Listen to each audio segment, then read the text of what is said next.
은혜 받으실 하나님의 말씀은 누가복음 6장 27절로 38절에 있는 말씀입니다. 이 계시의 말씀을 읽을 때에 우리와 함께 하시는 주님의 음성으로 들려질 수 있기를 원합니다. 우리 함께 낭독을 하겠습니다. 그러나 너희 듣는 자에게 내가 이르노니 너희 원수를 사랑하며 너희를 미워하는 자를 선대하며 너희를 저주하는 자를 위하여 축복하며 너희를 모욕하는 자를 위하여 기도하라. 너희 입밤을 치는 자에게 젖밤도 돌려대며 네 겉옷을 빼앗는 자에게 속옷도 거절하지 말라. 내게 구하는 자에게 주며 내 것을 가져가는 자에게 다시 달라 하지 말며 남에게 대접을 받고자 하는 대로 너희도 남을 대접하라. 너희가 만일 너희를 사랑하는 자만을 사랑하면 칭찬받을 것이 무엇이냐? 죄인들도 사랑하는 자는 사랑하느니라. 너희가 만일 선대하는 자만을 선대하면 칭찬받을 것이 무엇이냐? 죄인들도 이렇게 하느니라.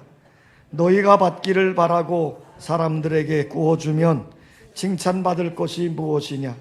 죄인들도 그만큼 받고자 하여 죄인에게 구워주느니라. 오직 너희는 원수를 사랑하고 선대하며 아무것도 바라지 말고 구워주라. 그리하면 너희 상이 클 것이요 또 지극히 높으신 이의 아들이 되리니 그는 은혜를 모르는 자와 악한 자에게도 인자하시니라. 너희 아버지의 자비로우신 같이 너희도 자비로운 자가 되라. 비판하지 말라. 그리하면 너희가 비판을 받지 않을 것이요 정죄하지 말라. 그리하면 너희가 정죄받지 않을 것이요 용서하라. 그리하면 너희가 용서를 받을 것이요 주라. 그리하면 너희에게 줄 것이니 곧 후히되어 누르고 흔들어 넘치도록 하여 너희에게 안겨주리라. 너희가 헤아리는 그 헤아림으로 너희도 헤아림을 도로 받을 것이니라.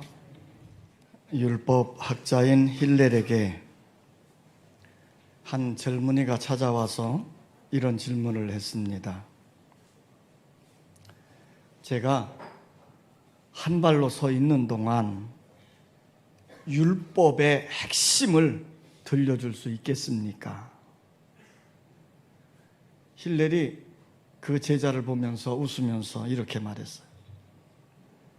그러면 지금부터 한 발로 서 있게. 그러면서 이런 대답을 했습니다.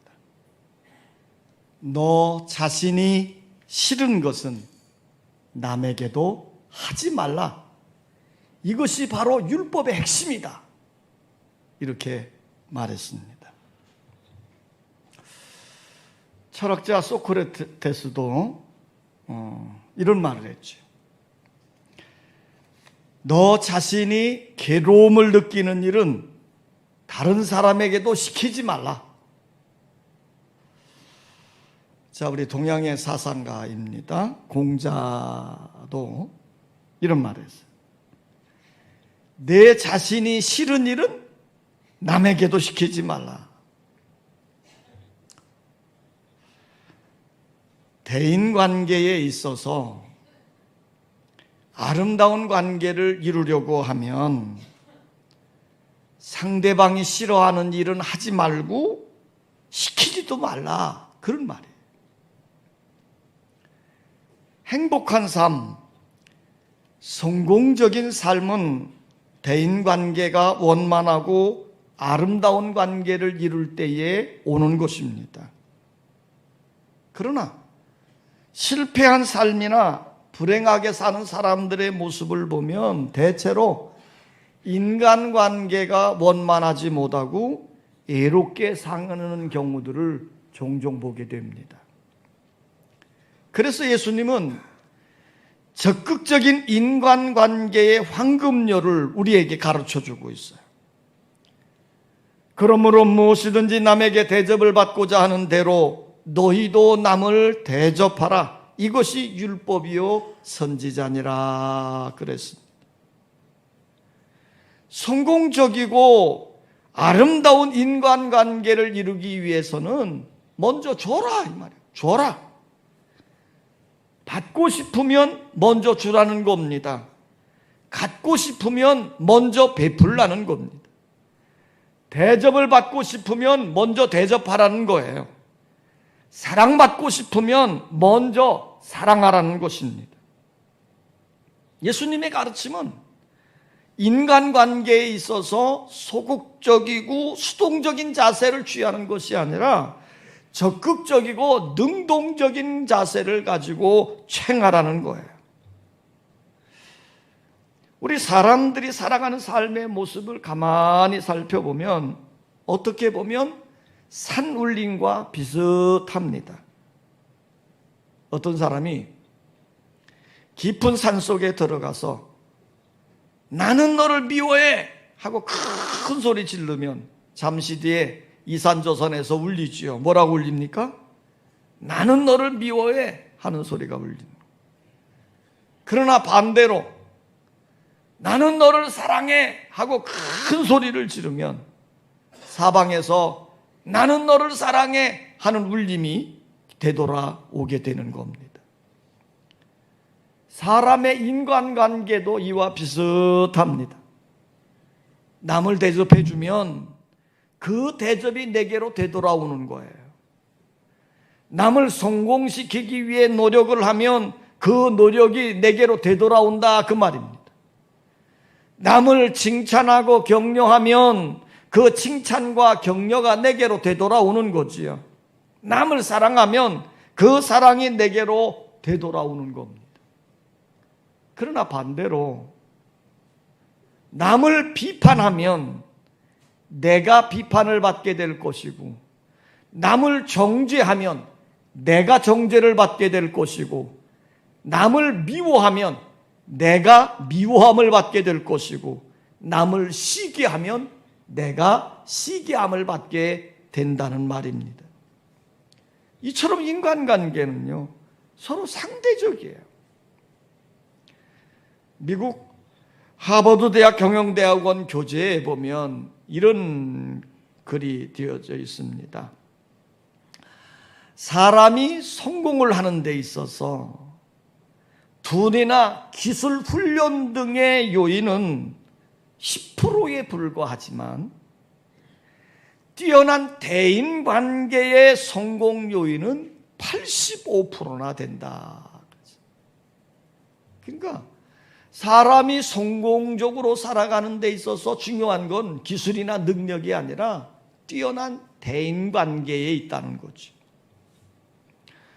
어떤 통계에 보면 회사의 중견 간부 중에 해고당한 사람들이 있잖아요. 그럼 그 사람들이 왜 해고를 당했는가? 그 원인을 살펴보았더니 대인관계의 실패가 직무 수행에 있어서의 실패의 원인보다 배나 높았다는 거예요. 그러니까 어떤 조직사이나 직장이나 가족관계의 모든 과정에서 불행해지고 실패해지는 것은 한마디로 말하면 인간관계 실패에서 오는 거다 하는 것입니다. 이처럼 사람이 살아가는데 가장 중요한 것은 사람들과의 관계성을 어떻게 만들어 가느냐 하는 것입니다. 그러므로 아름다운 인간관계를 이루는 것이 성공의 요인이고 행복의 원인이 되는 거예요. 그래서 성경은 이렇게 가르칩니다. 너희는 모든 사람으로 더불어 화평하라. 히브리서 12장 14절에서도요 이렇게 말합니다. 모든 사람으로 더불어 화평함과 거룩함을 쫓아라. 이것이 없이는 아무도 주를 보지 못하리라 그랬어요. 그러니까 모든 사람으로 더불어 화평을 이루는 인간관계는 참으로 아름다운 것입니다. 이런 인간관계를 하나님이 원하시고 기뻐하시는 거지요. 자, 그러면 우리가 어떻게 아름다운 인간관계를 이루어갈 수 있을까요? 오늘 예수님은 우리에게 중요한 교훈을 주고 있습니다. 한번 따라서 합시다. 칭찬해주고 격려해 주어야 한다. 자, 오늘 본문 37절 말씀을 다 같이 한번 읽습니다. 시작.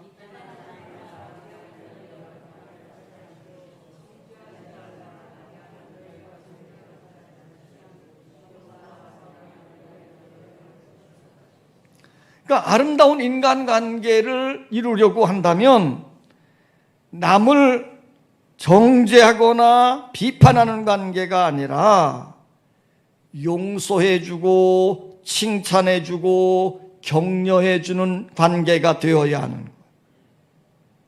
그러니까 우리가 다른 사람을 칭찬해주고 격려해줄 때 아름다운 인간관계가 맺어질 수 있다는 겁니다. 사람에게는요, 누구나 장점이 있고 단점도 있습니다. 아무리 훌륭한 사람이라 할지라도요, 장점만 있는 것이 아니라 단점도 반드시 있거든요. 또 실패한 사람들도 마찬가지입니다. 그들에게는 단점만 있는 게 아니에요. 그들에게도 장점이 있어요. 그러므로 중요한 것은 자신의 장점을 극대화시키고 자신의 단점을 찾아내서 고쳐가는 겁니다. 또한 다른 사람에 대해서는 장점을 찾아내서 칭찬해주고 그가 실패했을 때는 그를 찾아가 격려해 주는 거예요. 그럴 때에 아름다운 좋은 인간관계가 맺어지게 되어지는 것입니다. 대중연설가인 나폴레옹 힐 박사는 이런 말을 했습니다. 나는 성공과 실패를 좌우하는 요인 하나를 발견했다. 즉 성공자는 다른 성공자를 칭찬해 주지만 대부분 실패자는 성공자들을 비난한다. 성공자는 자기보다 우월한 자를 만나면 존경해 주고 배울 것을 찾지만 실패자는 자기보다 우월한 자를 만나면 시기하고 질투할 뿐만 아니라 그 사람의 결점부터 찾으려 한다 그랬어요. 교육 심리학에서도 이런 말을 합니다. 가정에서 칭찬과 격려를 받고 자라난 자녀와 늘 책망과 꾸지람을 듣고 자라난 자녀 사이에는 엄청난 차이가 있다는 거지요. 밝고 긍정적이고 상냥하고 적극적인 아이들은 한결같이 가정에서 부모에게, 학교에서 선생님에게 칭찬을 받은 아이들이랍니다. 반면에 어둡고 부정적이고 거칠고 소극적인 아이들은 대부분 꾸지람과 책망을 들은 아이들이다. 이처럼 칭찬받고 격려를 받고 사는 것은 장점을 개발하고 성공적인 삶을 사는데 큰 힘이 되어지는 거예요. 한 어린이가 있었습니다. 그는 동네 사람들의 눈살을 찌푸리게 하는 아주 못된 개구쟁이였어요. 그 아이 이름만 나오면 동네 어른들이 아주 고개를 설렁설렁 흔드는 거예요. 그날도 밖에서 문제를 일으키고 집으로 뛰쳐 들어왔습니다. 동네 사람들의 거친 항의가 들려오는데 그 아이를 맞이한 할머니는요, 그 아이의 몸을 씻기면서 이런 말을 했더랍니다. 너는 말을 잘하고 사람들을 이끄는 남다른 재주가 있기 때문에 그것만 잘 개성을 살린다고 하면 너는 세계가 놀랄만한 인물이 될 거야. 지금 못된 개구쟁이 노릇을 해가지고 그냥 마을 사람들에게 핀잔을 듣고 있는 상황인데 이 할머니는 그 개구쟁이를 붙들고 칭찬하고 격려를 해주고, 그 문제아가 훗날 어떤 사람이 되었는지 아십니까? 세계적인 부흥사 빌리 그레엄 목사님이 되셨습니다. 그의 자서전에 보면 이런 기록이 있어요. 그때 할머니의 격려와 칭찬 한마디가 내 인생을 바꾸어 놓았다. 그렇습니다. 이처럼 칭찬과 격려는 큰 힘이 되는 것입니다. 아름다운 인간관계를 이루려면 칭찬과 격려를 하는 일에 힘써야 됩니다. 타인의 단점과 약점을 보고 비난하는 사람은요, 좋은 인간관계를 맺을 수가 없어요. 그러므로 우리는 서로의 관계성을 이루어갈 때 때때로 남의 약점과 흠이 보인다 할지라도 모르는 척하고 덮어주기도 해야 됩니다. 그래야 아름다운 인간관계를 이룰 수 있는 거예요. 예수님의 생애를 살펴보면요, 늘 사람들의 관계성 속에 살아가는 예수님의 모습을 보면 때때로 사람들의 약점과 단점을 덮어주고 격려해 주기도 했습니다. 한 번은 사람들이 가늠하다 현장에 잡힌 여인을 끌고 예수에게 왔습니다. 당시 율법에 따르면 이런 사람들은 돌로 쳐 죽이게끔 되어져 있거든요. 이 여인을 끌고 온 사람들의 손에 돌이 들려져 있고 돌을 들은 채 예수님에게 질문을 합니다. 이런 여인을 어떻게 해야 됩니까? 그때 예수님이 뭐라고 말했습니까? 너희 중에 죄 없는 자가 먼저 돌로 쳐라. 그리고는 허리를 굽혀서 땅에다 손가락으로 뭐라고 쓰셨습니다. 아마도 앞에 있는 사람들의 제목을 다 아시니까 하나하나 썼던 것 같아요. 사람들은 예수님의 말씀을 듣고 양심의 가책에 들어서 한 사람 한 사람 빠져나갔습니다. 이제는 다 가고 예수님과 그 여인만 남았어요. 예수님이 그 여인에게 묻습니다. 너를 고소하던 사람이 어디 있느냐? 너를 정죄하는 자들이 어디에 있느냐? 주여, 아무도 없습니다. 이때 예수님이 뭐라고 말씀했습니까? 나도 너를 정죄하지 아니하노니 가서 다시는 죄를 범하지 말라. 예수님은 죄인을 용서해 주시고 그를 격려해 주어서 바른 길로 가도록 도와주신 것을 보게 됩니다. 여러분, 용서하고 격려해 줄 때 힘을 얻을 수 있을 뿐만 아니라 그러한 삶을 통해서 아름다운 인간관계가 맺혀지는 줄 믿습니다. 따라서 합시다.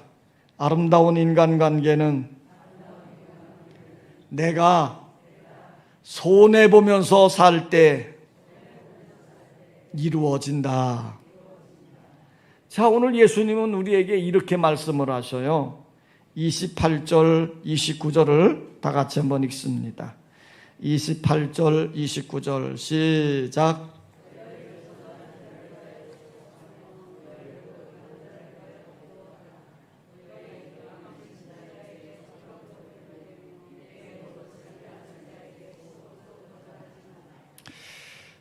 자, 저는 이 설교를 준비를 하면서 그런 생각을 해봤어요. 이게 될까?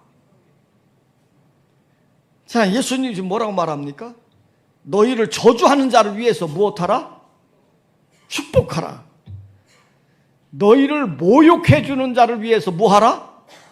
기도해 줘라. 자, 이 뺨을 탁 치면 저쪽 뺨을 딱 대라. 자, 겉옷을 빼앗는 자에게 뭐까지 줘라? 속옷까지 줘라. 자, 우리 사람들은 어떻게 살았습니까?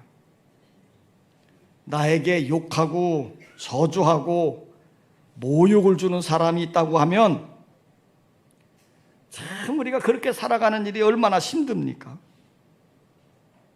이제까지 우리가 살아온 건 그런 거예요.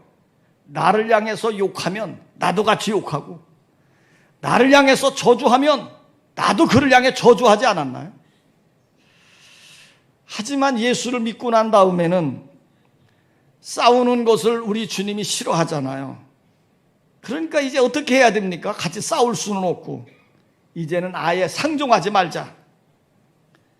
그래서 그 사람에 대해서 못하는 거로 끝납니까? 무관심한 거예요.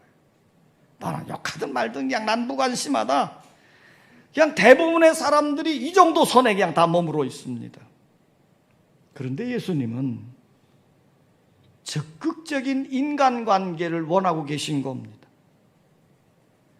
예수님은 나의 원수요, 나를 저주하고 욕하는 사람을 선대하고 축복하고 기도해 주라는 겁니다. 이 뺨을 때리면 저 뺨을 대주고, 겉옷을 달라고 하면 속옷을 벗어주고, 오리를 가자고 하면 십리를 가져와라. 자, 이게 예수님이 우리에게 가르쳐주는 인간관계예요. 이 말을 쉽게 표현하면 늘 관계성 속에서 내가 좀 더 희생해야 하고 내가 좀 손해를 좀 보고 살아라, 그 말이에요. 아름다운 인간관계를 이루려고 하면서 내 실속 다 차리고 내 감정 다 나타낼 때 이루어지는 것이 아니라 내가 희생하고 내가 참아주고 내가 손해를 보며 살아갈 때에 아름다운 인간관계가 형성된다는 겁니다. 이게 바로 예수님의 가르침이고 행복한 인간관계를 가질 수 있는 비결이 되는 거예요. 인도의 신학 가운데 이런 이야기가 전해지고 있습니다. 신이 미남 청년 하나를 창조해냈어요. 그리고 연못에 연꽃, 이게 인도 신화니까, 자, 연꽃이 쫙 펴 있는데 그 연꽃 하나를 이렇게 잘라가지고 예쁜 소녀를 만들었어요. 그리고 이 소녀를 이끌어서 미남 청년에게 딱 데려다주고 함께 살아라 그랬어요. 이 소녀가 미남 청년을 보고 얼마나 좋아했겠습니까? 그래서 다가가가지고 그 미남 청년을 바라보다가 그 청년의 가슴을 딱 봤더니 그 가슴 속에 다 들여다 보이는 건데요. 글쎄 그 미남 청년의 가슴 속에 늑대들이 우글우글거리고 있는 겁니다. 그것을 보니 이 소녀가 기겁을 하고 뒷검질을 하더니 나는 저 청년하고 절대로 무서워 살 수 없습니다. 그리고 도망친 거예요. 그래서 신이 이제는 이 소녀를 밝은 광야로 쫙 데려갔습니다. 이 소녀가 밝은 광야에 나가니까 너무너무 좋은 거예요. 넓고 시원하고 그냥 잔디밭이 깔려있는 게 너무너무 아름답고 좋지요. 그래서 거기서 좋다 그러고 있는데 잠시 뒤에 광풍이 확 몰아오면서 모래바람이 막 휩쓸려서 오는 거지요. 그러니까 이 소녀가 눈을 뜰 수가 없는 겁니다. 그래서 이 소녀가 울면서 하소연하는 거예요. 나도 이곳에서 힘들어 살 수 없어요. 힘들어 살 수 없어요. 그래서 이 신이 이 소녀를 데리고 고요한 연못 속으로 들어갔답니다.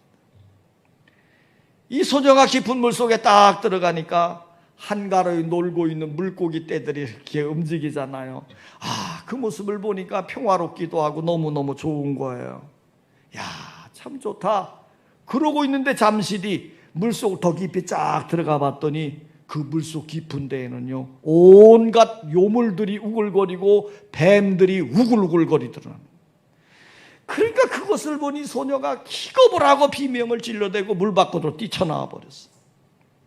그래서 신은 이 소녀를 데리고 조용한 언덕 위 벤치에 앉혔습니다.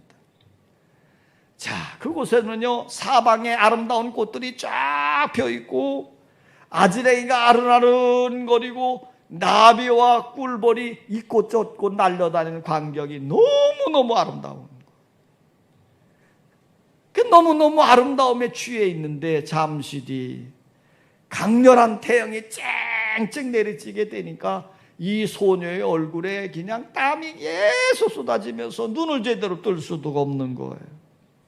그래서 이 소녀가 또 푸념을 합니다. 이곳에서 하루도 살 수 없다. 그리고 투정을 벌이는 거예요. 이때 신이 이 소녀를 조용히 타이르는 겁니다. 내 앞에 캄캄한 암흑이 있거든. 너는 태양이 되어 밝은 빛을 비추어 주어라. 내 앞에 광풍이 있거든. 너는 한 송이 백합이 되어 향기를 풍겨주거라. 내 앞에 뱀과 요물들이 득실거리거든 너는 썩어가는 물을 정화시키는 생수가 되어 주거라. 햇볕이 내려 쪼이거든 너는 구름이 되어 이 땅을 시원하게 해주는 그늘이 되어 주어라. 그렇게 살아가는 것이 인생이란다. 그랬답니다. 여러분, 우리 인생이라는 것이 뭡니까? 내가 좀 희생하고 내가 좀 손해보고 내가 헌신하며 사는 것이 인생이랍니다. 오늘 예수님도 말씀하지 않습니까? 오리를 가자고 하면 십리를 가지고 겉옷을 달라고 하면 속옷까지 벗어주어라. 행복하고 아름다운 인간관계는 내 실속을 다 차리는 것이 아니라 내가 희생하고 내가 손해를 보고 내 것을 줄 때 이루어짐을 깨달을 수 있기를 원합니다. 아름다운 인간관계를 이루기 위해서는 따라서 합시다. 먼저 주어라. 자, 예수님은 오늘 우리에게 이렇게 가르쳐주고 있습니다. 38절입니다. 38절 시작.